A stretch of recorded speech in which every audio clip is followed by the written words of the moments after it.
Hi guys, welcome back to another episode of the Finance Ham podcast with me, your host Hannah, and I can only apologise that this episode is a little bit late, but it's been a bank holiday, guys. I've been up at the in-laws, I've had the piss taken out of me because of this podcast, been told I'm a wannabe influencer, and to be honest with you, I'm not too mad about it. I'm just pleased that it's actually reaching people. And I don't think I've taken the time just yet to say thank you so much to everybody who's supported the podcast so far. It's been amazing to see your comments, meet you in real life as well. I mean, obviously the podcast is in its early days. I'm not under any illusion of that. But opening up those conversations with people that I know in real life to talk about such a taboo topic that people never want to talk about, it's great. And it's exactly the vision that I had when I started the podcast. So keep listening, keep commenting, keep enjoying, and look, keep taking the piss out of me if you want, if it means that you're listening to the pod. Now, a couple of days ago, I posted a Instagram carousel. And it was about the things that I wouldn't purchase as somebody who I think has got their financial shit together. Obviously, there's always work to do, but I would say that I feel like I'm pretty savvy. And one of those things was a house. I wouldn't purchase a property. And guys, I lost followers. Like, not a huge amount, but obviously this podcast, I'm under no illusion it's in the early days. And so every follower kind of counts right now. So I was a little bit surprised and was like, I wonder what this could be from. I look back at that post and that was the only thing that I think really could have ruffled some feathers because, of course, in the UK, we are very, very precious about house buying. It is a hot topic. It's in every single budget conversation that you hear from the government. They're always doing schemes. When you go down the pub and you see someone that you haven't seen since secondary school and they're like, oh yeah, well, we just bought our first house. It's kind of like, it's a flex, isn't it, of how well you're doing in life, whether you've bought a property or not. And even on a higher scale of things, like, I don't know whether you guys listen to that heated debate between Gary, the economics guy, on Diary of a CEO with the other guy, Daniel. I should really do more research for this podcast before I start recording. But anyway, one of the main things that Gary just would not stop banging on about was home ownership. So I should have foreseen really that this was going to be a bit of a risky opinion to have. But I want to dive into it. I used to be an estate agent for 4 years, and don't get me wrong, it was about 10 years ago. I've been out of the game for quite a long time now. But I want to talk about it. I want to talk about all the ins and outs of why we feel that it's the right thing to do to purchase a property, and actually in some cases why it isn't the right thing to do. Eventually, at the end of the episode, I'd really love you to have a think about why you want to buy a property. Do you actually want to buy a property? Is it right for you? Is it right for your future plans? Is it right for your finances? Or are you buying it just because society says, oh, well, you're doing well if you purchase a property? So, for context, I have been on both sides of this argument for years and years and years and years. The goal of mine was to purchase a house. And only recently I've done a bit of a 180 and thought, you know what? It actually doesn't matter that much to me. But before we get into the ins and outs of it, I want to talk about why we are so obsessed with buying a property in the UK anyway, because this isn't the norm. This isn't a shared thing around Europe. It's time for a little history lesson with Han. So why are we so obsessed in the UK with purchasing a property? Let me tell you. After World War II, there was what was called the housing boom, and a load of council houses were built by the government. So it meant that after people had been through the war, don't forget you had a lot of people that had major injuries and needed that shelter, that security. The government built tons and tons of council houses. Now, bear in mind, this was in like the 40s and 50s. So you've got all these houses that have just been built by the government. Let's fast forward to the 1980s, and Margaret Thatcher's in office, old Maggie T, and she believed really strongly in owning property and the benefits that that would have on the wider attitude of the population. The whole idea was about shifting mindset from relying on the state via council housing to building personal wealth through property ownership. Now, what she instigated was that council tenants could purchase the properties that they were living in from the council at a fairly discounted rate. Now, what this meant was it boosted home ownership rates massively. And by the 1990s, home ownership wasn't just desirable, it was pretty much expected. And if you're the same age as me or a similar age to me, I'm 27, this was my parents' era.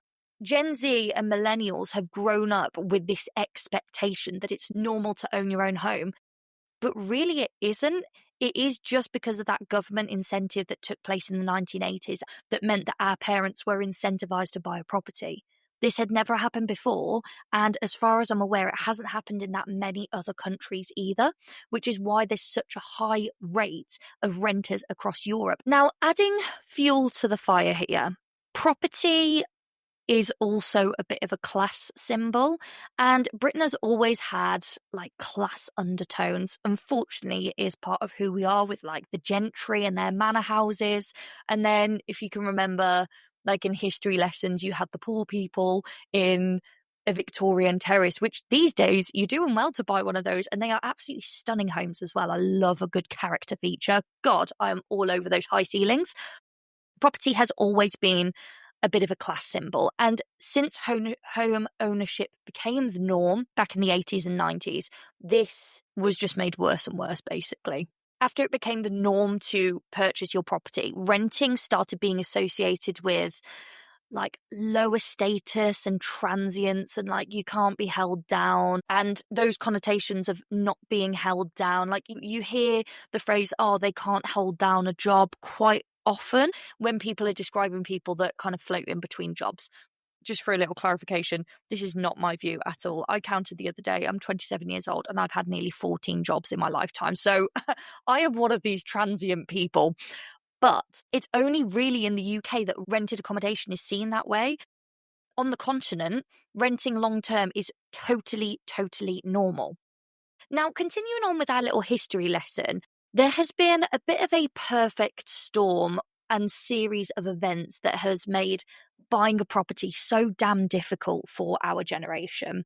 We were kids during the credit crunch, the 2007 world financial shitstorm. This is basically where house prices dipped, but then they rebounded quite dramatically, and many millennials missed out on low prices. And Gen Z, I mean, we were at primary school, but really we should have been saving for our first property instead of learning how to read and write.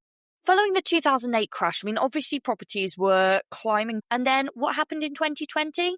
It was the pandemic. The pandemic had a really weird effect on the economy. There was a crash in the stock market, but actually it didn't last long at all. I believe it lasted less than 2 months.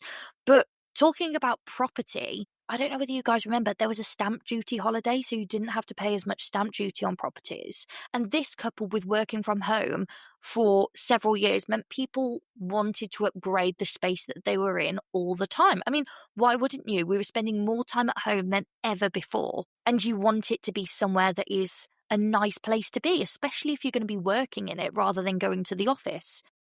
Now, what this meant was that house prices rose on average by 32 grand in a single year in 2021, which is nuts. That is a whole deposit of a house that properties rose by. And this kind of takes us up to the present day. Where are we at right now? Well, in between 2023 and 2024, there was a bit of a housing market correction, and prices had a bit of a dip due to interest rate hikes, but demand still outstrips supply. And I know that it's like this where I live in the Midlands, but they are throwing up houses left, right, and centre. They cannot keep up with the demand for property. What's the number one rule of selling shit? Supply and demand. If something is not in huge supply, then the demand for it will surge, and therefore the price will go up as well. I really, really wouldn't blame you if you wanted to have a little sit down and have a cup of tea after that. It's at this point where I just want to interject and say, if you haven't bought a property yet, it's not your fault. I hope that little history lesson has given you a outline of the series of events and the perfect storms that it has taken to get us to the housing market where we are right now. And if you're angry, I get it. You totally should be angry, because such a huge metric for how successful you're doing is just not obtainable anymore. And it's not because you haven't worked hard enough. It isn't because you bought too many avocados on toast.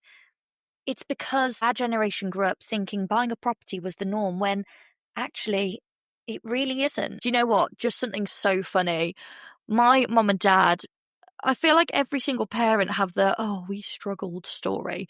And I remember them saying like, oh, well, we couldn't even afford a deposit for our house. So we got a loan from the bank for our deposit for our mortgage.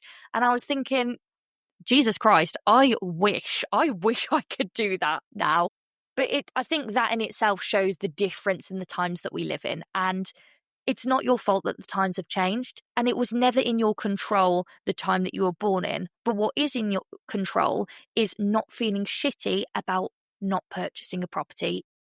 So, for some people, buying a property will absolutely be the right thing to do. If you want to stay in one place for a long period of time, if it's your dream to have a family, if you have a specific career that you absolutely love, or a specific type of work that you absolutely love, and you have to be in person for that rather than working remotely, then buying a property is probably right for you. In addition to that, it's amazing retirement security because, of course, when you get older, you're not going to worry about, I need to pay rent. Where am I going to live? I mean, nobody wants to have a 30-day notice served on them when they're 85 years old and they need to move all their boxes within 30 days to another home, which can happen if you're in rental accommodation. In the UK, we've actually got the least, or some of the, I can't remember what the actual stat is, but it's pretty low in terms of renters' rights compared to the rest of Europe. It's a huge thing and you can't dismiss it. People always say, oh, well, I might die before then. You probably won't, though. People are living longer and longer, and you need that stability and security for when you're older. So it's not just about the now, it's in the future as well. I'm now going to talk about why it doesn't necessarily matter if you can't buy a property. Yes, there's this status symbol involved. Yes, it's a sign of you doing well. But there are so many caveats to purchasing that I'm going to dive into. And because this is such a dicey subject, because this is such an emotional subject, it seems, for the British, there's no right or wrong to this. It's just what's right for you. And again, I just want to make sure that if you're purchasing a property, it's right for you. It's not just because you're being told it's the right thing to do. Does that make sense? I hope it makes sense. Let's get into the reasons why home ownership might not be the best idea after all. Okay, I'm not going to bore you. We all know that you need a massive deposit in order to purchase a property. Now, obviously, there is the 5% deposit scheme, which means that you do have to save up less to purchase a property. Now, that's all well and good. You don't have to save up as much as you might have initially thought. However, at the beginning of your mortgage, you own 5% of that property. You have 5% equity. Now, just in case you weren't aware, equity is basically the amount of ownership you have in the property. So say I have a house for £200,000 and I've put down a £20,000 deposit. That means I have 10% equity in the property because 10% of £200,000 is £20,000. I hope that makes sense. Listen back to it if you need to. There's a lot of jargon in finance and there doesn't mean to be, but sometimes I slip into it. I don't mean to. And I'll put in these little definition sentences whenever I slip into that. We know that you have to save up a massive deposit. Yes, there is the 5% deposit scheme, but you have then 95% on a mortgage, and that's with interest as well. Now, I posted a TikTok yesterday, and it was about how much interest you would actually pay on a property over the complete term of the mortgage. And over a 35-year mortgage on a £200,000 property at about 4.5%, which isn't outlandish. Those are really conservative numbers for the property market that we're currently in. You would end up paying back, rather than the £200,000 that the property cost, £397,000. That's almost double the price of the property in mortgage interest. Because when you hear, oh, it's a 4% mortgage, if you think it's 4% on the total cost of the property, that is absolutely not the case. It is 4% per year. That 4% is charged every single year. No wonder the banks are encouraging us to get mortgages, right? This is their bread and butter. This is where they make their money. So, It adds up. It adds up. And yes, you will say to me, Hannah, but property prices are going up all the time. They're going up all the time. It's an investment. I'll be able to live on that money when I get older. My profit will far outweigh how much extra interest I've paid. Maybe. But you've bought this property at £200,000. I've gone for a fairly entry-level property price. I know in some areas of the country, particularly London, you'll say, can't even get a garage for that, hun. But £200,000 is a fairly conservative property price. I've gone for something that is first-time buyer level. And you get to your retirement age and you think, oh, you know what? That investment, this property that I've been sitting on that's gone up by 100 grand, let's say, I want to sell it. I want to use it for my retirement. I want to release the equity and live on it. In this example, we've purchased a property that is a first-time buyer or a small property. Are you going to want to sell the home that you've lived in your whole life and move to somewhere much, much smaller? Because don't forget, we are already focusing on first-time buyer houses that tend to be at the lower end of property luxuriousness, if you want to call it that. Are you going to move to a small flat in your older age? Are you going to sell the home that you've lived in for years and years? And even so, if you go on to purchase another property, don't forget that all those other values will have risen as well. So this is where I have a bit of an issue with people saying, oh yeah, but it's an investment. And that is true. But I do think it's more so an investment for future generations, because it's pretty unlikely that you're going to be able to withdraw that from that investment and still live comfortably. Your kids are going to be the ones that were pleased that you bought a property because they're going to inherit it. And if that's fine with you, wonderful, like absolutely fine. But I just have a bit of a gripe with people buying property, saying it's an investment, not investing anywhere else, and relying on that for their retirement, because it's a flawed plan, basically. It's a flawed plan. When we talk about the costs as well, Jesus Christ, that sun is bright. Sorry about that. When we talk about the costs as well of owning a property, of course, it isn't just the purchase price and it isn't just the mortgage interest rates. Broken boiler, roof leak, that's your problem now, not the landlord's. And you've got to also remember, if you are purchasing a property, I know that the stamp duty brackets are just changing. But if you purchase a property, you've also got to pay tax on it. The government just changed the first-time buyer stamp duty relief threshold from 450 grand to 300 grand. And in my area of the country, again, you could get a nice first-time buyer property for that. But in other areas of the country, I know that you wouldn't even be able to get a wheelie bin shed for that money. And I know people talk about kind of slum landlords and living in rental accommodation with all these issues like mold and like the roof caved in. And it almost becomes like a bit of a war story. Who had the shittiest rental accommodation experience, whether it was student or privately rented? But I do think, from what I've heard from others around me that rent and my personal experience, I do feel that that happens to the few rather than the many. And the last thing I want to talk about when it comes to home buying, whether it's the right thing for you to do or not, is your freedom. Already mentioned in this episode, I am hard to strap down, whether that's in location, whether it's in hobbies, whether it's in finding my purpose. I'm hard to strap down. I want the freedom to be able to move around. And having a property, it is a highly illiquid asset. What I mean by an illiquid asset is it's hard to move it on easily. You've got to find a buyer. You've got to go through the conveyancing process. 1 in 3 property sales fall through. So you might have to do the whole thing again, even when you're right at the end of the process. I take huge comfort in knowing that if my husband and I decide to move to Thailand tomorrow, then we give our 30 days notice and we can straight away tomorrow. I take huge comfort in knowing that my emergency fund and my investments have got my back, rather than all the money that is tied up in my property and we'd have to sell our home in order to get ourselves out of financial difficulty if we ever got into it.